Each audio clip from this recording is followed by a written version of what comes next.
اب سکے نہیں چلیں گے، بہن کی جھولی چلے۔ سبحان اللہ سبحان اللہ۔ اب حضرت شیمہ پورے قبیلے کے لوگوں کے ساتھ آ رہی ہیں۔ اب ناز دیکھیں، اب وہ دور جا چکا ہے کہ کوئی کنکر مار دے، اب وہ دور گزر چکا ہے کہ کوئی میرے حضور کی طرف میری آنکھ سے بھی دیکھ لے۔ اب ہمت نہیں ہے کوئی کچڑا تو کیا اونچی سانس نبی کی بارگاہ میں لے چکے، وہ دور ختم۔ اب صحابہ تلواریں لگائے کھڑے، ہمت نہیں اب کوئی حضور کی طرف نظر اٹھا لے۔ حضرت شیمہ دوڑی آ رہی ہیں اور وہاں آئی جہاں حضور کا خیمہ لگا ہوا ہے۔ جیسی آئی نا تو دیہات میں رہتی تھی، صحابہ نے یوں تلواریں لگا دی، اے دیہاتی عورت کدھر جا رہی ہے؟ آپ نے فرمایا خلو سبیلی، میرا راستہ چھوڑو، مجھے نہیں جانتے ہو؟ کہا کون ہے تو؟ کہا میں تمہارے محمد کی بہن لگتی ہوں۔ واہ واہ سبحان اللہ۔ جیسے اتنا کہا صحابہ کی نظریں بھی جھک گئیں، صحابہ کی تلواریں بھی جھک گئیں۔ کہا پھر اجازت دیں کہ ہم حضور سے اجازت لے لیں۔ ایک صحابی دوڑ کر کے آئے، حضور ایک عورت آئی ہے، خاتون ہے، وہ کہہ رہی ہے آپ کی بہن لگتی ہے۔ حضور آپ کی تو کوئی بہن ہی نہیں ہے۔ فرمایا ہاں نہیں ہے، اس سے پوچھو وہ کون ہے، کوئی نشانی ہے، نام کیا ہے؟ اللہ اکبر۔ جب وہ صحابی باہر آئے نا، کہا اچھا نشانی بتا، پہچان کیا ہے؟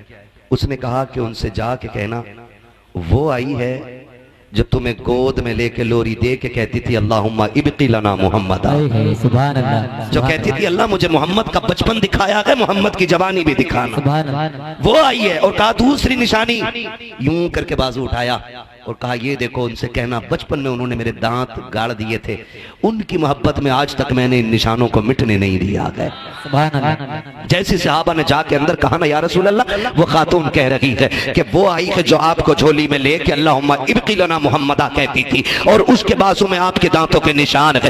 سرکار نے اتنا سنا، کہا صحابہ آنے دو، میری بہن سیمہ آ گئی ہے۔ آقا کریم اتنی تیزی سے اٹھے ہیں کہ سرکار کے کاندھے کی چادر سرک کے زمین پہ آ گئی ہے۔ آج آپ سے کہنا چاہتا ہوں، بہنیں دروازے پہ آ جاتی ہیں تو چہروں پہ 12 بج جایا کرتے ہیں، بہن کے بچے چھٹی بتانے آ جاتے ہیں تو بوجھ لگنے لگ جایا کرتی ہے۔ دیکھو بہنوں سے رشتے کیسے نبھائے جاتے ہیں۔ یہ سگی بہن نکی ہے میرے نبی کی، یہ رضائی بہن ہے، میرے آقا نے حضرت حلیمہ کا دودھ پیا ہے، یہ بھی حلیمہ سعدیہ کی بیٹی ہے، سگی بہن نکی ہے۔ سرکار اس تیزی سے دوڑے ہیں کہ چادر سرک سے کندھے سے نیچے آ گئی ہے۔ آقا کریم نے آ کر کے بہن کا استقبال کیا ہے اور آ کر کے سرکار نے ہاتھ پکڑا ہے، پکڑ کے اندر لائے اور چادر نبوت بچھا کے کہا تھا بہن بیٹھ جا۔ حضرت حلیمہ سعدیہ نے، حضرت حلیمہ سعدیہ کی شہزادی حضرت شیمہ نے یہ دیکھا کہ اتنی عزت مل رہی ہے، آنکھوں میں آنسو بھر لائی ہے۔ کہا بھئی یہ بیٹھا بعد میں جائے گا، بہنے میری بات ایک تنہائی میں سن لے۔ کہا کون سی بات ہے؟ کہا یہاں نکی اکیلے میں کرنی ہے، ڈر یہ تھا کہیں انکار نہ کر دے، کہیں میرے قبیلے کے سامنے ناک نہ کٹ جائے۔ ہاتھ پکڑ کے الگ لے کے گئی ہے، پھر آنکھ میں جھولی، آنکھ میں آنسو بھر کے، ہاتھوں میں جھولی پھیلا کے کہا تھا بھائی خالی نہ لوٹانا، بڑی امیدیں لے کے آئی ہوں، میں نے اپنے قبیلے والوں سے کہا تھا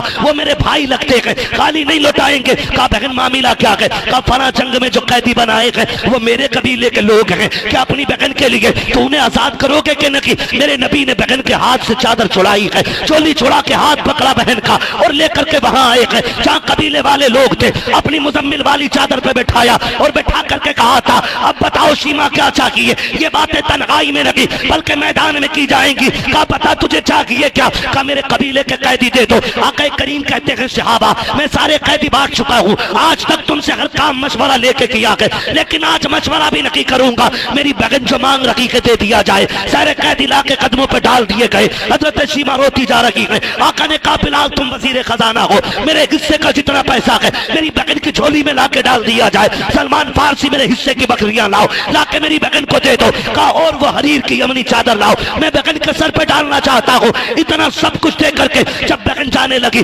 سرکار رو رہے تھے، بہن بھی رو رہی ہے۔ آقا کریم نے کہا تھا شیمہ آج کے بعد کوئی ضرورت پڑ جائے آنے کی تکلیف نہ کرنا، خبر بھیج دینا محمد چل کے آ جائے گا۔ اللہ اکبر۔ صحابہ کہتے ہیں جب وہ چلی گئی ہم نے آقا سے کہا تھا آقا بتاؤ تو صحیح یہ عظمت والی خاتون کون ہے جس کو آپ نے اتنی عزتوں سے نوازا ہے؟ آقا کہتے ہیں صحابہ یہ میری وہ بہن ہے کہ جب میں قبیلے بنو سعد میں گیا تھا، جب میری ماں حضرت حلیمہ سعدیہ مجھ کو جھولے میں جھلاتی تھی اور قبیلے بنو سعد کی بچیاں اپنے بھائیوں کو چوک میں لے کے آتی تھی، لا کے ایک دوسرے سے مقابلہ کرتی تھی، تو میری ماں مجھے اجازت نہیں دیتی تھی کہ میں باہر جا سکوں۔ ایک دن میری بہن شیمہ نے کہا تھا